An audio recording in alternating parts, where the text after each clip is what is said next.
Onyx is the most notorious example of pumping units out. They love their generational releases. This is no exception. This is the Poke 4. Wait, no. This is the Poke 5. Yes, the 5th generation of just one of their models.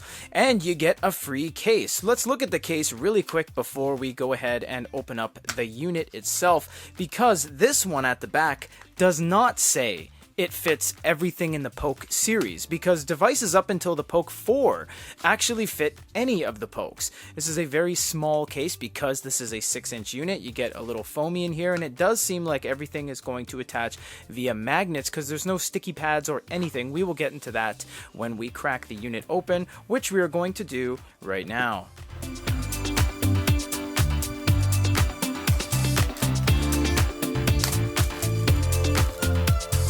Nothing like opening up a fresh piece of consumer electronics, huh? Look at this cool logo they have going on. P-O lowercase k with a chunky C with an underline. No, it says Poke, but that is very inventive. It's very artistic. It looks nice.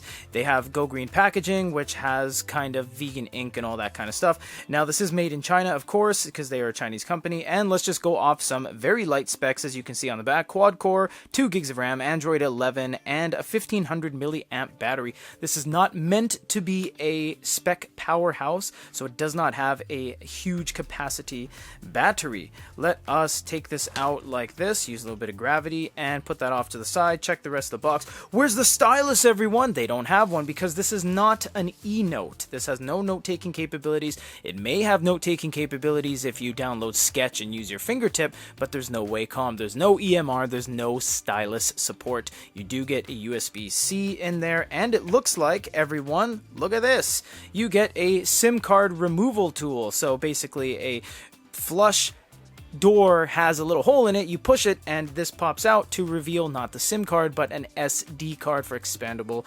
storage. Let's take out the bottom tray here, and you do get some regulatory information, warranty information, and your user guide in a ton of different languages. Very nice of them to do that. Let us move over to the Poke 5 to see what this is all about. This is exciting. This is very exciting. You know why? Because this is going to be pitted up against a lot of e-readers. We did a lengthy list of comparisons with the Tab Ultra, but now we are going to focus more on the e-reader side of things and compare this to the Kindle, the Kobo, the Nook, and everything under the sun. We have a power button up top with a status indicator light built in, nothing on the left side and nothing on the right side, and on the bottom you get a USB-C with a hard reset probably. I don't think that's a microphone because it doesn't have speakers, and you get a door for the tray that opens up there. It is quite a fingerprinty background. We do alcohol our fingertips before each video, but you can see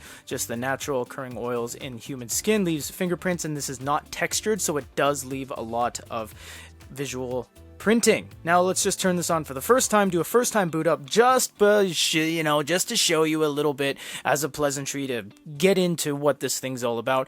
But it is an e-reader, but not really. It is actually a tablet. This is undoubtedly going to have Google Play and all sorts of features on it. I don't really know what it is about the Poke that makes it the anomaly where it doesn't have Google Play, but it kind of does. Now, they kind of hark back to the old backdoor routes where they make you enable Google Play, and then it enables the Google service files and everything like that, and then you go to the activation page and all that fun stuff. So unfortunately it does not come out of the box, but is still there. You know what does come in the box? As we said at the top of the hour, this case. Because this does come with it, let's see how it goes on here. Oh, that was satisfying. That snapped. Oh my gosh, that was great, guys. Seriously. That was so rewarding. That snapped right over there. This is a great case. And if you go with the OEM cases, you get the sleep function, you get the magnet snap, and that is a sturdy, very well aligned magnet snap, I must say. And you know what? There's not much confusion against when you pull the front cover back and forth, and you're not really ever pulling away from the back because it does seem to be a stronger magnetic force. For now, everyone, this is everything that comes in the box with the brand spankin' new Poke 5 by Onyx Boox. If you guys have any other questions, comments, or concerns, leave them down below. And ladies and gentlemen, please wait for the full review.